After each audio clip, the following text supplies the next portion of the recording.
main highlights for me was just to hear some of the educators speak about students in the school and the challenges that they have to face, and to hear just everyone.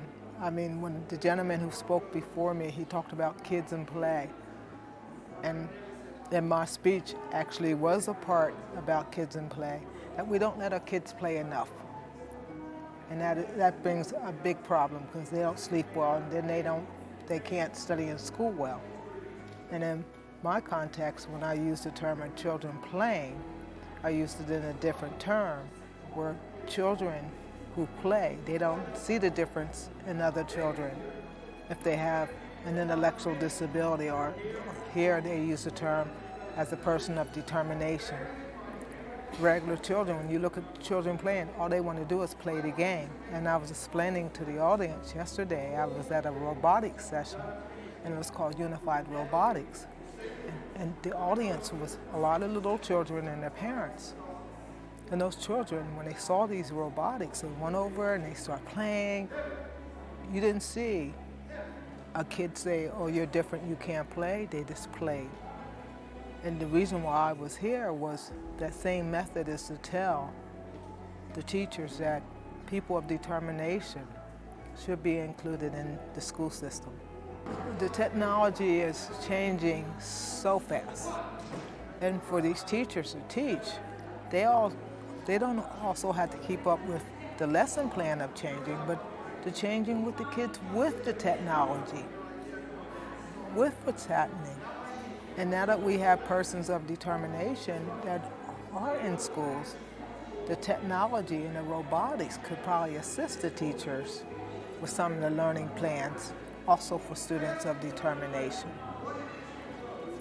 And children love to play. Children love to do things together. And I think if a teacher is wise enough, he or she will look and say, I'm not going to just give you a plan and say you do this and that. Let's see what's in the plan and see what we can work on. What do you like? Make learning fun.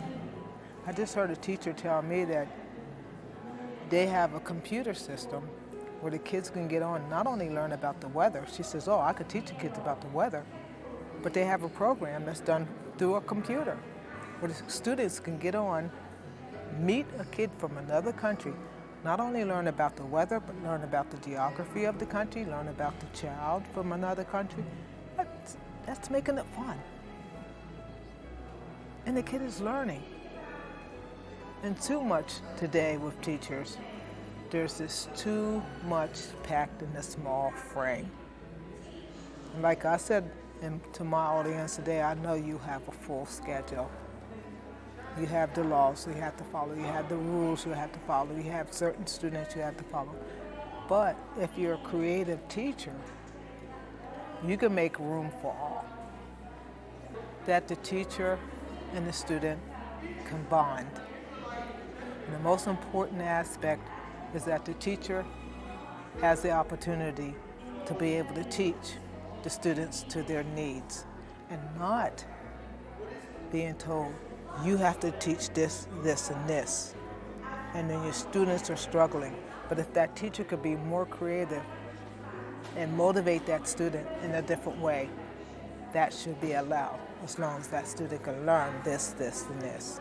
I remember being a kid and I got in trouble in school, and my mother looked at me and she said, you see this strap? You're going to be wearing it the next time you go to school getting a fight.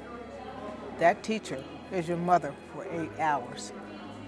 That put a plug into my ear. That teacher is your mother for 8 hours. She is responsible for you. And I think if the parents and the teachers work together, and the parent gets the support from the teacher, and the teacher gets the support from the parent, they work hand in hand, because it's their child that's being raised, the parent's child being raised. I think if the teacher has a good rapport with the parents, a good rapport with the system, things will work out better for all. I would like to see the next level of where the program can take with people of determination into the schools. This is just the first step. We're just knocking at the door. I guess you won't have the next forum probably for a couple of years, but just to see how far that they had came from today's forum to the next forum of including students with different needs into their classrooms.